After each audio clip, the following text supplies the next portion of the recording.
నమస్తే. ప్రస్తుతానికి ఆంధ్ర రాష్ట్ర ప్రభుత్వం పరిస్థితి ఎలా ఉంది? ఇది చాలా మంది డిస్కస్ చేస్తూ ఉన్నారు. ఎందుకంటే ఆల్మోస్ట్ 2 ఏళ్లు గడిచిపోయింది. సో, నెక్స్ట్ మళ్ళా ఎలక్షన్స్‌కి ఈ 2 ఏళ్లు మళ్ళా ఈ ప్రిపరేషన్ అనేది జరుగుతుంది. గ్రౌండ్ లెవెల్ వర్క్స్ అనేవి జరుగుతూ ఉంటాయి. అలాగే ఇప్పుడు ప్రతిపక్షంగా అనుకుంటున్న పార్టీలు ఏవైతే ఉన్నాయో, సో, ఇవన్నీ గూడా నెక్స్ట్ ఎలక్షన్స్‌కి సిద్ధమవుతూ ఉన్నారు. మెల్లమెల్లగా గూడా వాళ్ళు టీమ్స్‌ని ప్రిపేర్ చేసుకుంటూ ఉన్నారు. ఎందుకంటే మనకు తెలుసు ఆ నంబరు 11 నంబర్‌ని పెంచుకోవడానికి ప్రయత్నిస్తూ ఉన్నారు. ఇంక అంతకన్నా దిగిపోయే ఛాన్స్ ఉందని గూడా అంటూ ఉన్నారు.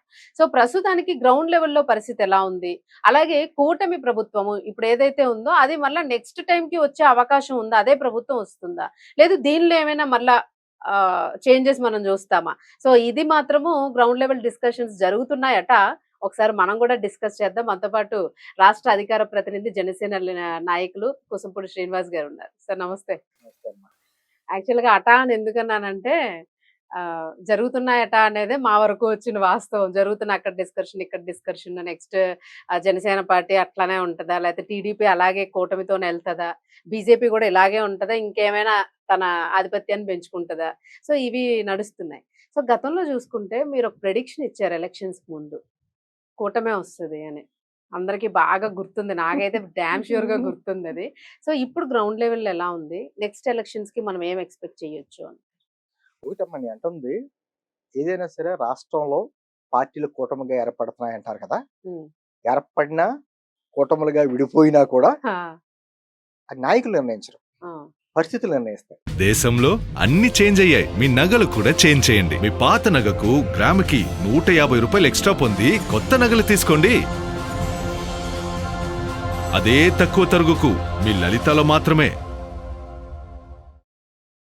2024 ఎలక్షన్స్ కు ముందు హ్మ్. ఖచ్చితంగా ఆంధ్రప్రదేశ్ ప్రజలు డిసైడ్ చేసింది ఏంటి అంటే, మీరు పార్టీలు అన్ని కలవండి, హ్మ్. కలిస్తే తప్ప వైఎస్ఆర్ కాంగ్రెస్ పార్టీని దింపడం సాధ్యం కాదు హ్మ్. అనేటువంటిది ప్రజల నుంచి వచ్చింది. అది హ్మ్. నాయకులు కాదు, ప్రజల నుంచి వచ్చింది. ప్రజల నుంచి వచ్చినటువంటి తీర్పును గౌరవించే పార్టీలు. హ్మ్. రేపు పొద్దున 2024 ఎలా ఉంటుందనేది వేరే విషయం. ఏంటంది అంటే 2024లో ఉన్నటువంటి పరిస్థితులు ముందు 2024 ముందు తర్వాత రాష్ట్రంలో ఉన్నటువంటి పరిస్థితులను కూడా ఒకసారి మనం అవగాహన చేసుకుంటే 2019-24 మధ్యన జరిగినటువంటి ఆర్థిక విధ్వంసం కావచ్చు, పరిపాలన విధ్వంసం ఏదైనా కావచ్చు, హ్మ్. ప్రజలు ఒక భయానిక వాతావరణం నుంచి కూటమి ప్రభుత్వం మీద నమ్మకంతో ఓట్లేశారు. హ్మ్. అవును. ఆ నమ్మకాన్ని నిలబెట్టుకునే ప్రయత్నం జరుగుతుంది. హ్మ్. ఎందుకంటే జీరో నుంచి మళ్ళీ స్టార్ట్ అయింది. స్టార్ట్ అయింది. 2024 తర్వాత గవర్నమెంట్‌కి వచ్చిన తర్వాత ఆర్థిక పరిస్థితి దిగజారిపోయి ఉంది పక్క నుంచి. పారిశ్రామికవేత్తలు కూడా రాష్ట్రంలో పెట్టుబడి పెట్టడానికి ఒక భయపడే పరిస్థితిలో ఉంది. వాళ్ళకి మళ్ళీ ఇంకో భరోసా హ్మ్. ఇవ్వాల్సిన పరిస్థితి. మీకేం పర్వాలేదు, మళ్ళీ జగన్మోహన్ రెడ్డి అధికారంలో రాడు అని ఒక నమ్మకం, భరోసా ఆళ్ళకి ఇవ్వాల్సిన పరిస్థితి ఉంది. కాదు పిల్లలకి అన్నం తినిపించినోడు బు బు అలా కాదు. బూచోడు రాడు, తింటే బూచోడు రాడంటాం కదా! అలాగా అంటే అటువంటి భరోసా కూడా ఇచ్చి, ఆ! ఎందుకంటే అమ్మా పెట్టుబడి పెడతారు. ఆ! పెట్టుబడి పెట్టి కొంచెం డెవలప్ అయిన తర్వాత గవర్నమెంట్ మారిందనుకోండి, ఆ! మళ్ళీ ఇబ్బందిగా. మళ్ళా చేంజ్ అందుకని అయిపోతుంది. ఆ వాతావరణం లేదు అనే భరోసా ఇవ్వడంలో సక్సెస్ అవుతున్నాం. హ్మ్. ఈ రోజున ఉత్తరాంధ్ర, రాయలసీమ ఏవైతే వెనకబడిన ప్రాంతాలు ఉన్నాయో, ఆ 2 ప్రాంతాలను చూస్తే మనకు మామూలుగా ఏమంటారంటే వలస ప్రాంతాలు. అవును. ఆహ్, ఉత్తరాంధ్ర ఉందంటే అటు ఒరిస్సాకో లేకపోతే అక్కడి నుంచి పని చేసుకోవడానికి హైదరాబాద్, చెన్నై ఎటో ఒకటి వెళ్ళిపోతా ఉంటారు. అలాగే రాయలసీమ ప్రాంతంలో అక్కడ ఉన్నటువంటి వాతావరణ పరిస్థితి బట్టి బెంగుళూరుకో లేకపోతే చెన్నైకో వలసలు ఎక్కువ. హ్మ్. ఆ వలసలను నివారించి అక్కడ ఉన్నటువంటి యువతకి అక్కడే ఉపాధి అవకాశాలు కల్పించేటువంటి కార్యక్రమాలు జరుగుతున్నాయి. ఆ! ఈ రోజున చూడండి, ఉత్తరాంధ్ర, రాయలసీమలో అద్భుతమైనటువంటి ఇండస్ట్రీస్ అన్నీ వస్తున్నాయి. హ్మ్. సరే కొన్ని గ్రౌండ్ అవుతున్నాయి, కొన్ని స్టార్ట్ అయినాయి. అంటే పొజిషన్ అలా ఉంది. ప్రతి హ్మ్. వారం కూడా ఒక శంకుస్థాపన, ప్రారంభోత్సవం మనం చేస్తున్నాం. అవును. అంటే ప్రజలు ఇయన్నీ గమనిస్తారమ్మా. నేనంటుంది 2024 ముందు అప్పటికింకా కూటమి ఏర్పడలా. ఏర్పడకపోతే ఇప్పటం మహాసభ, హ్మ్. ఇప్పటంలో మాకు హ్మ్. సభ ఇప్పుడు జరుగుతుంది, మా అవును. పార్టీ ఆవిర్భావ సభ. దానికి ముందు నేను ఒక ఛానెల్‌లో కూర్చొని అవును. ప్రస్తుత పరిస్థితులను బట్టి ఈ పార్టీలన్నీ జెండాలు, ఎజెండాలు పక్కన పెట్టి కలవకపోతే రాష్ట్రం అధోగతి పాలవుద్ది అనే మాట అన్నా. హ్మ్. దానికి మా పార్టీలోనే చాలా మంది కొంతమంది వ్యతిరేకం. ఇరుసుకుపడ్డారు. అవును. వ్యతిరేకం. ఎలా అంటావు? ఒంటరిగా వెళ్తాం తప్ప ఎవరెవరో సీఎం చేయడానికి మనం ఎందుకు? నేనంటుంది ఎవరినో సీఎం చేయడమో, సీఎం చేయకపోవడమో పక్కన పెట్టండి. అయి పరిస్థితి నాయకులు ఎదురు నిర్ణయిస్తారు. నాయకులు నిర్ణయించుకుంటారు ఎవరు సీఎంగా ఉండాలో, ఎవరు డిప్యూటీ సీఎంగా ఉండాలన్నది. కానీ పరిస్థితులు బట్టి కలవాలి హ్మ్. పార్టీలు హ్మ్. అన్నాం. అయిపోయింది. ఇప్పటం సభలో ఎప్పుడైతే నేను ఆ సభలో కళ్యాణ్ గారి బ్యాక్ సైడే ఉన్నా. ఆయన ఆప్షన్స్ పెట్టాడాయన. ఏమని? మనం ఒంటరిగా వెళ్ళొచ్చు, ఉమ్, లేకపోతే మనం బీజేపీ కలిసి వెళ్ళొచ్చు, లేకపోతే 3 పార్టీలు కలిసి వెళ్ళొచ్చు. ఆప్షన్స్ అయితే ఉన్నాయి. కానీ ఎటువంటి పరిస్థితుల్లోనూ వైసీపీ వ్యతిరేక ఓటు బ్యాంక్ చీలనివ్వను అనే మాట అన్నాడు ఆయన. ఉమ్, ఉమ్, అక్కడి నుంచి మొదలైంది రాజకీయం. ఓకే. ఆ తర్వాత ఎప్పుడైతే చంద్రబాబు గారిని అన్యాయంగా జైల్లో పెట్టినప్పుడు రాజమండ్రి సెంట్రల్ జైలుకి వెళ్ళి పవన్ కళ్యాణ్ గారు అనౌన్స్ చేశారు. అవును. ఖచ్చితంగా మనం కలిసి వెళ్ళబోతున్నాం అనేటువంటి, అంటే పరిస్థితులు నిర్ణయిస్తారండి. అంటుంది అది అవును. నాయకుల చేతుల్లో ఉండదు. అప్పటికప్పుడు పరిస్థితులు నిర్ణయిస్తాయి. అవును.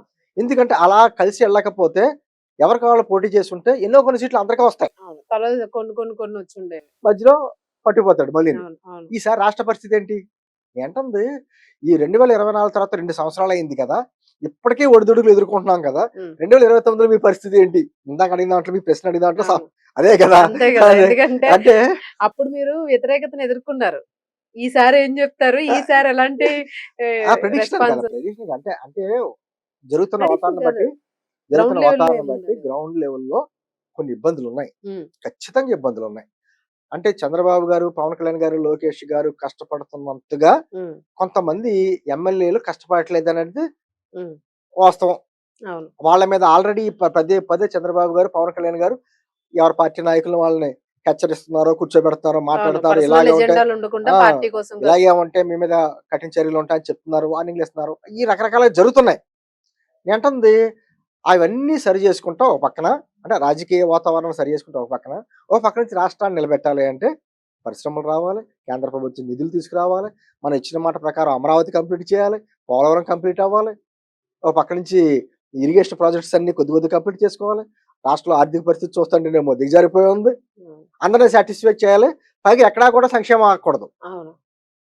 అందుకనే సంక్షేమం ఎటువంటి పరిస్థితుల్లో ఆగకుండా, ఏదైతే పెంచిస్తానని చెప్పేసి అన్నటువంటి పెన్షన్ స్కీమ్లు అన్ని కూడా 1వ తారీఖునే హ్మ్. ఇబ్బంది లేకుండా ఇచ్చుకుంటా వస్తున్నాం. వచ్చేస్తున్నాయా? వస్తున్నాం. ఎక్కడ ఖచ్చితంగా ఎక్కడ 1వ తారీఖున ఒకవేళ 1వ తారీఖు అన్నది సెలవు దినం అయితే 31వ తారీఖు ఇచ్చేలాగా, హ్మ్. ముందు రోజే, ఒక రోజు ముందు రోజు ఇచ్చేలాగా చేస్తున్నాం. అలాగని లోటుపాట్లు లేవని కాదు. అవును. మాక్సిమం సాయి శక్తుల ఏదో రకంగా సంక్షేమాన్ని, అభివృద్ధిని జోడెద్దుల్లా పరిగెత్తించడానికి కృషి చేస్తున్నారు. హ్మ్.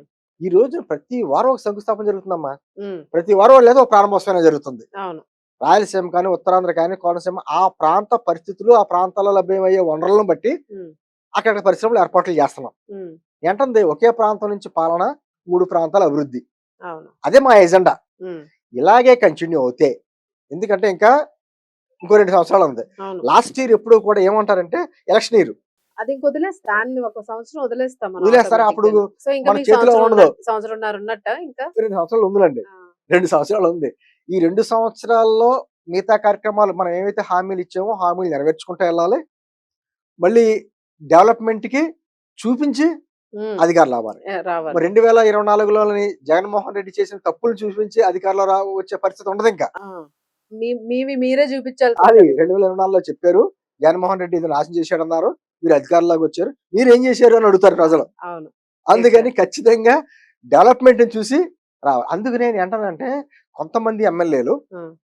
అందులోని కొత్తగా కొంతమంది ఎన్నికైన వ్యక్తులు కూడా ఏదో అవకాశం వచ్చింది. అవును. సరే నెక్స్ట్ టైమ్ వస్తదో రాదో, అవును. ఉన్నప్పుడే దీపం ఉన్నప్పుడే ఇల్లు చక్కబెట్టుకోవాలనేటువంటి రీతిలో కొన్ని అవును. తప్పులు చేస్తున్నారు. అవును. సార్ ప్రజల్లో ఎక్కడో నిరుత్సాహం అయితే కనిపిస్తోంది సార్. మీరు అవును. ఏమనుకోకపోతే వాస్తవానికి ఇప్పుడు వైసీపీకి ఓటేసి హ్మ్. తరువాత ఏహే! వద్దు నిజంగానే మార్పొస్తదేమో, అయితే ఏదో తప్పులు జరిగినియి అని అనుకుని ఓటు మార్చుదామని టీడీపీకి వేసిన వాళ్ళు. పిచ్చి వైసీపీ వాళ్ళే ఫ్యాన్సే టీడీపీకి ఓటు మార్చారు. సో, అలాంటి వాళ్ళు చూద్దామని అనుకున్న వాళ్ళు ఈరోజు కొంచెం ఎక్కడో వాళ్ళకి వెలితి కనిపిస్తున్నట్టుగా వింటూ ఉన్నాం. అంటే ఎలా అది ఎక్కడ ఉంటది, జరుగుతుంది? ఎలా ఉంటదంటమ్మా, హ్మ్. హై ఎక్స్‌పెక్టేషన్స్‌తో సినిమా రిలీజ్ అవుద్దనుకుంటాం. హ్మ్. హ్మ్. అది యావరేజ్‌గా నడిచినా కూడా ఫ్లాప్ అంటారు. అదే మెల్లగా ఎళ్లి హిట్ అంతే. కొట్టేటట్టు. అలాగా ఇప్పుడు కూటమి ప్రభుత్వంతో ఏదో అద్భుతాలు జరిగిపోతాయి అనే హ్మ్. భ్రమల్లో కొంత ఉన్న వాళ్ళకే జరుగుతున్న వాతావరణం తక్కువగా కనిపించొచ్చు. కానీ గతంతో పోల్చుకుంటే చాలా ప్లస్ మెరుగు కదా. అవును. గతంలో ఈ రోజున రాష్ట్రంలో రావడానికి ఇండస్ట్రియలిస్టులు భయపడేవారు. అవును. చూసాం కియా మోటార్స్ దగ్గర ఏం జరిగిందో, అమర్ రాజా బ్యాటరీస్‌కి అవును. ఎటువంటి అవును. అవమానం జరిగిందో అన్నీ చూసాం. కనీసం ఒక్క ఏమంటారు వాటర్ ఇష్యూస్, ఇరిగేషన్ ప్రాజెక్ట్ ఒక్కటి కూడా కంప్లీట్ కాలేనటువంటి పరిస్థితి. పోలవరం చూసారు 2% కూడా కంప్లీట్ అవ్వలేదు. ఇవన్నిటికీ గత 5 సంవత్సరాలకని, గత ప్రభుత్వ 5 సంవత్సరాలకి ఇప్పుడు జరుగుతున్న దానికి ఏదైనా కొంచెం కదలిక ఉందా లేదా అనేది గమనిస్తారు. ఉమ్, నేనంటుంది అన్నిటికంటే స్థానికంగా కింద ఉన్నటువంటి ప్రజలకు ఎదురుగుండా కనపడేది ఏంటంటే కరప్షన్ కనపడతా ఉంటుంది. అవును. ఆ విషయంలో రెవెన్యూ డిపార్ట్మెంట్ అటర్ ఫెయిల్యూర్, ఉమ్, నో డౌట్. నేను కూటమి ప్రభుత్వంలో ఉండే చెప్తున్నా. అదే కదా. Revenue department utter failure. ఈ రోజుకి పట్టాదారు పాస్బుక్ల దగ్గర డబ్బులు తీసుకోకుండా ఇవ్వట్లేదు. అవును. అవినీతి ఉంది. కానీ మనం అంతా ఒకేసారి అంతా ప్రక్షాళన చేయాలంటే కష్టం. అవును. మాక్సిమం ఇవన్నీ దృష్టిలో ఉన్నాయి కాబట్టి చంద్రబాబు గారు, పవన్ కళ్యాణ్ గారు ఏదో రకంగా ఈ కరప్షన్ తగ్గించడానికి ఏ విధంగా ఆన్లైన్ తీసుకురావాలి, ఆన్లైన్ మాక్సిమం టెక్నాలజీని ఉపయోగించుకుని కరప్షన్ కంట్రోల్ చేయాలి. కంట్రోల్ చేయాలి. లేకపోతే అక్కడ ఉన్న సిస్టమ్ మార్చలేం. అక్కడ ఉన్న వాళ్ళని మొత్తం అందరిని తీసేసి కొత్త వాళ్ళని పెట్టాలంటే కుదరదు. అవును. అది ఆన్లైన్ చేసుకుంటా వెళ్ళి టెక్నాలజీని ఉపయోగించుకుంటా వెళ్ళి ఒక యాప్లు క్రియేట్ చేసి ఉమ్, డైరెక్ట్ గా అంటే ఆఫీసుల చుట్టూ తిరగకుండా యాప్ ద్వారానే సమస్యలు పరిష్కరించేలాగా ఉమ్, చేసుకుంటూ వెళ్తున్నాం. ఉమ్. అది ఆ యాప్లు దాని విధానాలు అన్ని అర్థమయ్యి కిందకి వెళ్ళి కొంచెం టైం పడుద్ది. అవును. ఖచ్చితంగా టైం ప్రజలు పడుద్ది. కూడా కొంచెం ఓపికగా ఉండాల్సిన ఉంటారు అవసరం ఉంది. ఖచ్చితంగా. ఎందుకంటే గతంలో చూసారా ఆ భూముల మధ్యనే రాళ్లు పాతి వాటి మీద ఫోటోలు వేసుకునేటువంటి దుర్మార్గమైన సంస్కృతి లేదు కదా. ఆ ఆ సమస్యను పరిష్కరించడానికి ప్రయత్నాలు జరుగుతున్నాయి. అవును. కరప్షన్ ఉంది. సరే, ఇప్పుడు పెద్ద రిస్క్ ఏంటంటే ఒకటి భూమి ఒకటి ఎక్కించేసుకుని ఎకరాలు ఎకరాలు ఆ గొడవలు ఎక్కువైపోయినాయి. అదే కదా ఇప్పుడు ఏమో ఈ అవి మధ్య ఇవ్వడానికి కాలంలోనే ఇప్పుడు గవర్నమెంట్ కి చాలా అదే కష్టమే. ఈ మధ్యకాలంలో టీడీపీ సెంట్రల్ ఆఫీస్ కావచ్చు, మా జనసేన సెంట్రల్ ఆఫీస్ లో కావచ్చు, మీ జనవాణి కార్యక్రమాలు లాంటి అవును. ప్రజల దగ్గర నుంచి వినతి ప్రజావాణి పత్రాలు తీసుకుంటుంటే ప్రజావాణి జనవాణి మాది, జనవాణి ప్రజావాణి వాళ్ళని వాళ్ళది. పెట్టుకుని ప్రజల దగ్గర నుంచి వినతి పత్రాలు తీసుకుంటుంటే దాంట్లో 100కి 70% ఓన్లీ రెవెన్యూ. అవును. అందరూ ల్యాండ్ ఇష్యూసే. మా పొలం మా కాగితాలు మారిపోయినాయి అని, ఎక్కించేసుకున్నారు మా కాగితాలు. దాంట్లో నుంచి వేరే వాళ్ళకి వెళ్ళిపోయింది. ఏ సమస్యలు అవును. ఇదంతా ఆ చిక్కుముడి కింద ఉంది. అవును. అది ఒకేసారి విడిపోదు. కొద్దిగా దీన్ని ఆన్లైన్ చేసి ఉమ్, వెబ్ ల్యాండ్ లో జాగ్రత్తగా ఎక్కించి ఆ సమస్యలు పరిష్కారం చేసుకుంటూ వెళ్ళాలి. కింద ఆ కరప్షన్ మొత్తం కంట్రోల్ చేసుకుంటూ వెళ్తున్నాం. ఉమ్, కానీ ఆశించిన రీతిలో జరగట్లా. అవును. ఖచ్చితంగా ప్రజల్లో అక్కడ ఎందుకంటే కళ్ళ ముందు అదే కనిపిస్తుంది కదమ్మా. అదే కనిపిస్తుంది. ఇప్పుడు రైతు కాడికి వెళ్తే తన భూమి ఏమైపోతుందని ఆ బాధ ఉంటది తప్ప ఆ బాధ ఉంటది. ఇంటికి అప్పుడు పెన్షన్ ఎంత వచ్చిందని ఈ రెండే లెక్కేసుకో. లెక్కేసుకుంటున్నారు వాళ్ళు పాపం. అంతేగాని పోలవరం ఏమవుతుందో, అమరావతి ఇవి ఏమవుతుందో, అనవసరం వాళ్ళకి. ఐటీ ఇండస్ట్రీ ఏమవుతుందో వాళ్ళకి ఏమని తెలుస్తుంది. నేను అంటుంది వాళ్ళని సాటిస్ఫాక్షన్ చేయాలంటే ఈ సంక్షేమ పథకాలు అందిస్తా ఉండాలి. అవును. వాళ్ళకున్న సమస్యలు పరిష్కారం చేసుకుంటా వెళ్ళాలి. ఆ బ్యాక్గ్రౌండ్ వర్క్ విషయంలో చేసుకుంటూ వెళ్ళాలి. కొంతమంది చాలా అద్భుతంగా పనిచేస్తున్నారు ఎమ్మెల్యేలు. ఉమ్, చాలా అద్భుతంగా. ఉమ్, కొంతమంది మరీ నీచంగా ఉంది ఉమ్. పరిస్థితి. అంటే మొత్తం కూటమిని కలిపే అంటున్నారా మీరు? మొత్తం కూటమిలోనే అంటున్నాను ఓకే, నేను. ఓకే. 164 మంది ఎమ్మెల్యేల్లో ఉమ్, కొంతమంది అద్భుతంగా పనిచేస్తుంటే, ఎక్స్ట్రాడినరీగా పనిచేస్తుంటే, కొంతమంది నిరుత్సాహంతో ఉన్నారో లేకపోతే గాడిద గుడ్డు ఇలాగే అంటా ఉంటారు. మన పని ఉమ్. మనం చేసుకోవాలి కదా, మనం బోల్డ్ డబ్బులు ఖర్చు పెట్టుకున్నాం, అదే కదా. ఆ దాన్ని మళ్ళీ ఏదో ఇప్పుడు దీపం కానీ చక్క చక్క పెట్టుకోవాలి, పెట్టుకోవాలి. రేపు వదిన సీట్ ఇస్తాడో ఎవరో కూటమిలో దానికి కూటమిలో అవకాశం భాగస్వామ్య దొరకట్లే. పార్టీలు వేరే వాళ్ళకి వెళ్ళిపోద్దేమో అనే భావనలో కొంతమంది ఉన్నారు. ఉన్నారు. అదే డైరెక్ట్ గా చంద్రబాబు నాయుడు గారే డైరెక్ట్ గా ఉమ్, విమర్శలు వస్తున్నాయి, సరి చేసుకోండి, మీరు ఉమ్. కొత్తగా ఎన్నికైనటువంటి ఎమ్మెల్యేలు ఇంతటితో లాస్ట్ అనుకోవద్దు, భవిష్యత్తులో మూడంత రాజకీయ భవిష్యత్తు ఉంది మీకు, అది నిలబెట్టుకోండి అని చెప్పి ఎందుకు వార్నింగ్ ఇస్తున్నాడు ఆయన. అవును. తెలుసు ఆయనకి జరుగుతున్న వాతావరణం అంతా. కొంతమందికి డైరెక్ట్ గా ఆఫీసులో తీసుకొచ్చి కూర్చోబెట్టి వార్నింగ్లు ఇస్తున్నారుగా. అవును. నేను అంటుంది వాళ్ళు కూడా అర్థం చేసుకోవాలి ఎటువంటి పరిస్థితుల్లో మనకి రాష్ట్ర ప్రజలు అధికారం చెప్పారు. అవును. మనం రాజకీయంగా కష్టపడి పనిచేస్తే మరో 2-3 సార్లు మనకి అదే అధికారం ఇస్తారు. అవును. అంతే తప్ప ఏదో ఇప్పటికిప్పుడు పరగడపు అనుకుంటే మాత్రం నష్టపోయేది వ్యక్తిగతంగా వాళ్ళు నష్టపోతారు, రాజకీయ భవిష్యత్తుగా అవును. రాష్ట్రం కూడా నష్టపోతుంది. ప్రజల్లో నమ్మకం కూడా పోతుంది. నేను అంటున్నాను, మీరు అన్నారు ఇప్పటికిప్పుడు అంటే ఇప్పుడు వాతావరణం అయితే మనం చెప్పలేం. కానీ అవును. ఖచ్చితంగా అమ్మ 124 సీట్లు వస్తాయా, పెరుగుతాయా ఏంటి అన్న దాన్ని బట్టి చూస్తే మాత్రం కొన్ని ఇబ్బందికర వాతావరణం ఉంది. అది సరి వాతావరణాన్ని చేసుకోవాలి. సరి చేసుకోవాలి. కానీ 2029లో కూడా కూటమి ప్రభుత్వమే అధికారంలోకి వస్తుంది. దాంట్లో no doubt. Okay, okay. Super sir. దాంట్లో నో డౌట్. ఓకే. సంఖ్య అంటారా, ఇంకా 2 సంవత్సరాలు ఉంది కాబట్టి ఈ 2 సంవత్సరాల్లో జరిగే పరిణామాల మధ్య ఆధారపడి ఉంటుంది. ఓకే. ప్రభుత్వం మాత్రం 2029లో ఖచ్చితంగా మళ్ళీ కూటమి ప్రభుత్వం వస్తుంది. దాంట్లో నో డౌట్. అదే. ఎందుకంటే చాలా దాని మీద చాలా వస్తున్నాయి. అప్పుడు ఇది ఉండదు, ఆ పార్టీ సెపరేట్ అయిపోద్ది, ఈ పార్టీ సెపరేట్ అయిపోద్ది, ఇవన్నీను. ఏమో మీరు చెప్పారు. ఆ గతంలోదైతే కరెక్ట్ అయింది. సో ఈసారి ఏం జరుగుద్దో చూడాలి. Right sir. Thank you. Cut చేద్దాం.